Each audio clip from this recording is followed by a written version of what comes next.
নমস্কার বন্ধুরা, কেমন আছেন সবাই? আশা করছি ভালো আছেন। আর আমিও বেশ ভালো আছি। আমার এন্টারটেনমেন্ট অ্যান্ড কুকিং চ্যানেলে আপনাদেরকে আবারও অনেক অনেক স্বাগত জানিয়ে আজকের আমার রেসিপিটা শুরু করব। তো আজকের যে সুস্বাদু রেসিপিটা আছে সেটা হলো আমড়ার টক। দুর্দান্ত একটা আমড়ার টকের রেসিপি আমি শেয়ার করতে চলেছি। আশা করছি ভীষণ ভালো লাগবে। যারা আমার চ্যানেলে নতুন আছেন তারা প্লিজ সাবস্ক্রাইব করে দেবেন। যারা পুরনো আছেন তারা পুরো ভিডিওটা দেখে অবশ্যই একটা লাইক করে দেবেন।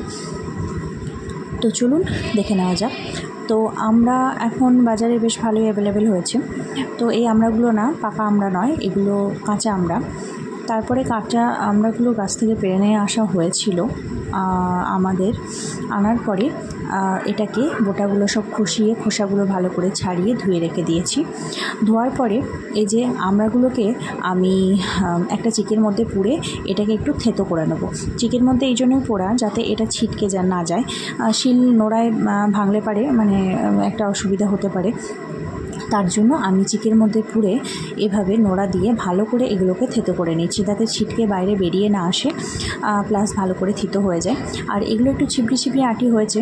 আর এভাবে যদি একটু থেতো করে দেওয়া হয় না তাহলে আমড়ার টকের যে জুসটা সেটা খুব সুন্দরভাবে এর মধ্যে ঢুকে যাবে আর খেতেও ভীষণ ভালো লাগবে।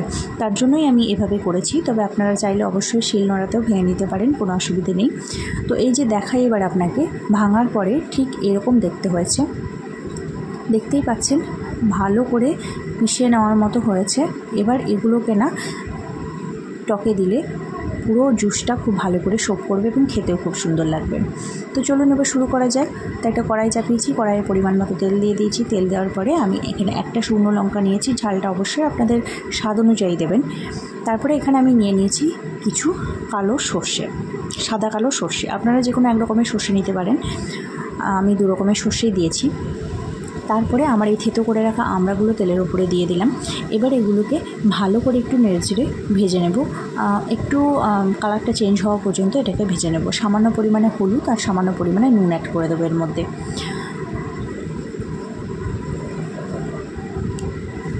তো দিয়ে দিলাম নুন আর হলুদ। এবার এটাকে ভালো করে নেড়েচেড়ে একটু ভেজে নেব 2 মিনিট মতো। খুব বেশি ভাজার প্রয়োজন নেই, সামান্য একটু নেড়েচেড়ে নিলেই হবে।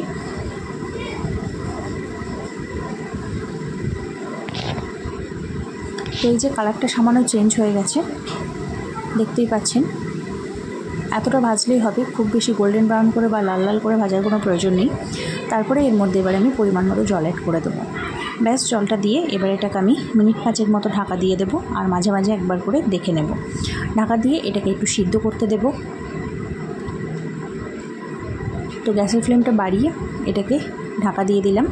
ফুটে উঠলেই এটার গ্যাসের ফ্লেমটা লো করে দেব। তারপরে 5 মিনিট সিদ্ধ হতে দেবো। আর এখানে আমি নিয়ে নিচ্ছি সাদা কালো সর্ষে। তো এই যে ফুটে উঠেছে, এখন আমি এটাকে ঢাকা দিয়ে দেবো, দিয়ে গ্যাসের ফ্লেমটা লো করে দেবো। আর এখানে এই যে আমি পরিমাণ মতো নিয়ে নিয়েছি চিনি, আর ওদিকে আমার সর্ষে বাটা হয়ে গেছে। তাই এখন আমি টকের মধ্যে চিনিটা অ্যাড করে দিয়েছি আগেই। পরিমাণটা আপনাদের দেখিয়ে দিলাম, ওটা আমার স্কিপ করে গেছি। তো এর মধ্যে চিনি দেওয়ার পরে একটু আবারও 2 মিনিট ফুটিয়ে নিয়েছি। চিনিটা একটু গলে যাওয়ার পরে আমি যে সর্ষেটা বেটেছিলাম ওই বাটাটাতে একটু পরিমাণ মতো জল দিয়েছি। জল দিয়ে এটাকে ভালো করে মিশিয়ে নিচ্ছি হাতে করে। তারপরে এটাকে টকের মধ্যে অ্যাড করে দেব। মিশিয়ে নিলাম। এরপরে এই যে এটার মধ্যে আমি অ্যাড করে দিলাম। অ্যাড করে দিয়ে এটাকে সামান্য একটু ফুটিয়ে 2 মিনিট মতো ফোটাবো। ফুটিয়ে এটাকে নামিয়ে নেব। তাহলেই হয়ে গেল আমার আজকে আমড়ার টকের দুর্দান্ত একটা রেসিপি। ভালো লাগলে অবশ্যই লাইক শেয়ার করে দেবেন। আর বাড়িতে ট্রাই করলে অবশ্যই আমাকে কমেন্টে জানাবেন কেমন হয়েছে। তো আজকের মতো টাটা।